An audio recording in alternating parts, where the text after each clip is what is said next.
আজ চলে গেছিলাম আমরা দাদা বৌদিতে, হ্যাঁ ব্যারাকপুর দাদা বৌদি।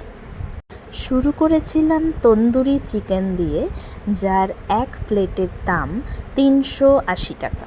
4 পিস থাকে, ভীষণ ভীষণ ভীষণ স্পাইসি এবং ভীষণ ভালো খেতে।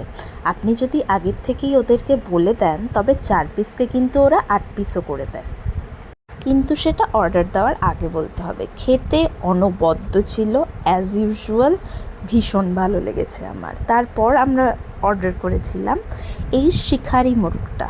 এই শিখারি মোরগটা তৈরি হতে একটু বেশি সময় লাগে, দাম 380 টাকা এক প্লেট, খেতে ভীষণ ভালো। আমরা 4 পিসকে আগে থেকেই 8 পিস করে কাটিয়ে নিয়েছিলাম। এটা কিন্তু ভীষণ জুসি এবং বাটার দেওয়া থাকে এর মধ্যে।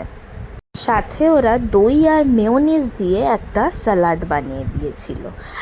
এই যে আমার বন্ধুগণ যাদের সাথে আমি গেছিলাম, সাথে টোপরও ছিল। টোপরকে অনেক রিকোয়েস্ট করার পর একবার হাই করেছে আমাকে। দিদি টোপরকে সেদ্ধ ভাত খাইয়ে দিচ্ছিল, ও তো এসব বাইরের খাবার এখনও খায় না। তারপরই চলে এসেছিল আমার প্রিয় প্রিয় প্রিয় বিরিয়ানি, হ্যাঁ, যেটা খাওয়ার আনন্দে সকাল থেকে আজ খুব খুশি ছিলাম। দাম কিন্তু মাত্র 360 টাকা। রেওয়াজি পিসটা দিয়ে জাস্ট দারুণ খেয়েছি, কিন্তু আমার খাওয়ার ভিডিওটা তমাল যে কী করেছে ভগবানই জানে। যাই হোক, সেটার লাস্টে খুঁজে পাইনি। দেখা হচ্ছে নেক্সট ভ্লগে, বাই।